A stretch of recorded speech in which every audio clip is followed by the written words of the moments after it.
I feel like this is a question many people ponder in their head, and that's what would you do if you ran into the narcissist in public again?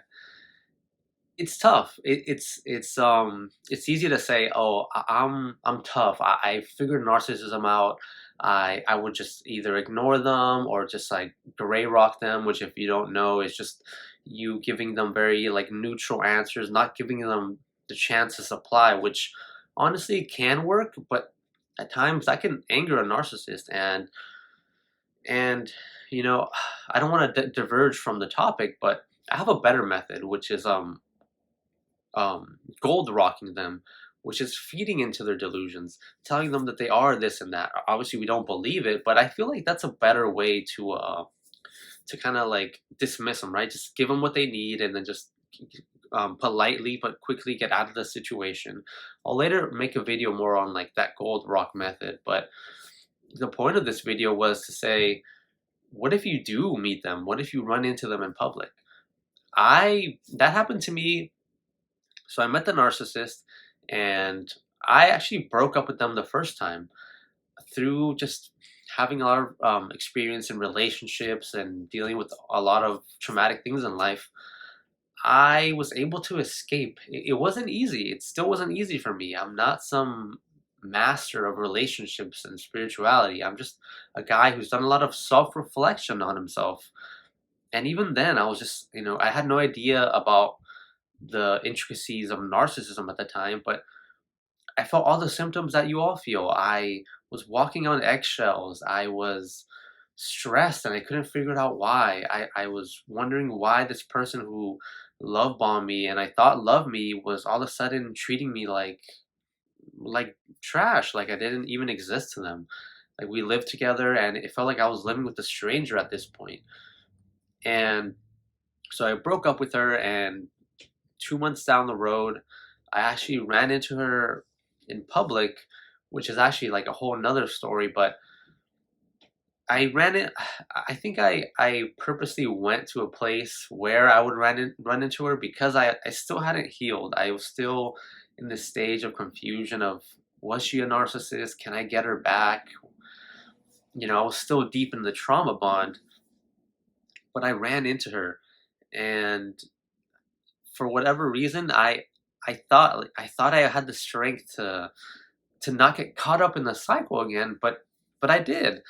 They saw me and I saw them, and she came up to me and immediately just like kissed me. And I think narcissists know your weak points, and if you run into them in public and they can get into your life again.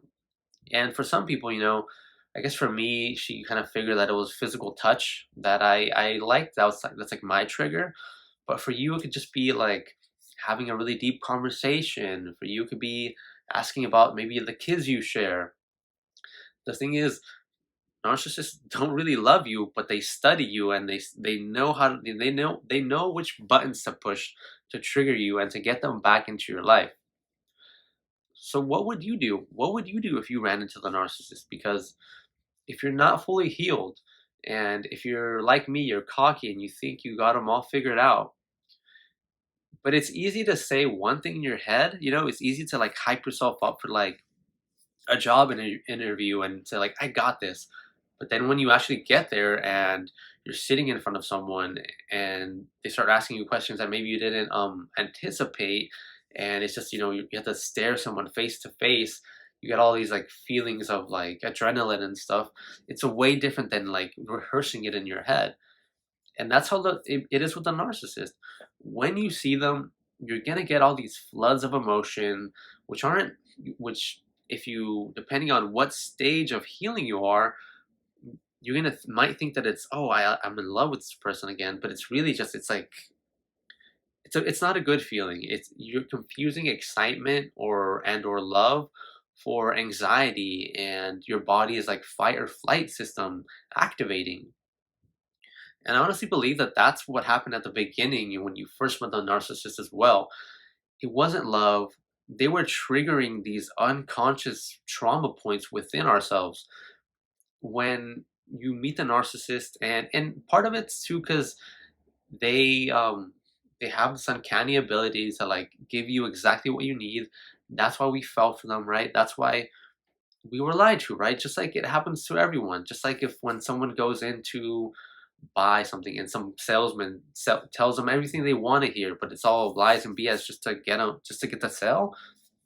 That was a narcissist. They were a cheap, greasy used car salesman that sold you the dream, but then when you drove the car off the lot, it exploded, and you realize like, no, I was sold a lie. That's exactly what a narcissist is. And when you see them again, when you actually see them in person, you're gonna realize that it's it's a tricky situation. It accelerated my healing process, but some narcissists are very dangerous, and I can't advise someone to go out there and seek the narcissist to prove that they are truly healed. But it is a good way to test if you are actually over them, or if they still have like a stronghold, if that soul tie with them is still strong. But it's tough. And that's one of the things that like I feel like I'm at a very good part of my healing journey. This is the strongest I've ever been since being no contact with a narcissist. But and I kind of want to test myself. I kind of want to test myself and see like what would happen if I ran into them. Would they still have like would something still trigger in me, and then I would all of a sudden lose all the progress I've made? And I'm not gonna lie to you guys, I'm still kind of scared. I feel like there's because it's happened before where I feel like I figured this person out. They can't trigger me again, and then I get humbled and they discard me even more brutally. I guess if I'm being real honest with myself, even though I feel very healthy, I figured them out pretty much.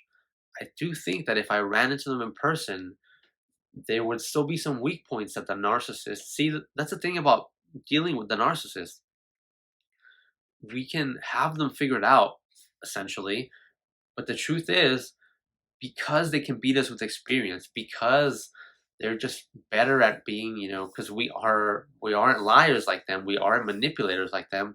They have more experience in that realm of evilness, and when we see them in person, and like I said in like the job interview example, we're in a realm where like wherever, right, we could be like a very strong person in whatever field, whatever, boxing, and like but if we get into a fight with a professional, like let's say we're just an amateur and we get into a ring with a professional, they're gonna wreck us. And that's what the narcissist is. We think we got them figured out. We think we can lie and manipulate them into not hurting us again. But the truth is, they have more experience. They're like master narcissists because that's who they are their whole lives, and that's who they'll always be. And because you're an empath, because you're a good person, you don't have a lot of experience in lie and like, deception, and it's just the truth. I would say my advice is always to avoid the narcissist at all costs, but we have to prepare ourselves because the truth is we can't live in fear. We can't be scared and looking over our shoulder if this person is going to run into if we're going to run into this person again. And the truth is we might not ever be fully ready to run into them. We'll never be narcissist proof, but the deeper you get into no contact, the more you watch content like this, the more you just do inner work on yourself and become a stronger person. And what has really helped me the most, honestly, is just, and it's become a cliche at this point, but it's self love. It's understanding who you truly are deep down. And this goes for any relationship you're going to get into in the future as well. What I've noticed is, even after the narcissist, even though my relationships have gotten healthier, they still aren't as healthy as they should be because I'm still not okay with being with myself. You have to first have a good relationship with yourself. And that's why the narcissist will never have successful relationships because they aren't okay with being by themselves. That's why they jumped into that next relationship because they can't be by themselves. They need that supply. But you're not like that. Learn to be content and do the inner work and be happy with yourself. Be able to be by yourself and content with yourself, and you won't get into these relationships just because honestly, we do get into relationships sometimes because we're lonely for bad reasons, for reasons that aren't healthy. Once you do that work and you're content with who you are, you'll guard your space more and you won't let toxic people into your life because you don't need them. Sometimes that's really a big part of how the narcissist gets us trapped in this cycle is we believe that we believe that we don't deserve better, we believe that we can't do better, and it's as simple really as just us believing that we aren't worthy of a good relationship, and a lot of that comes simply from not being okay with being alone.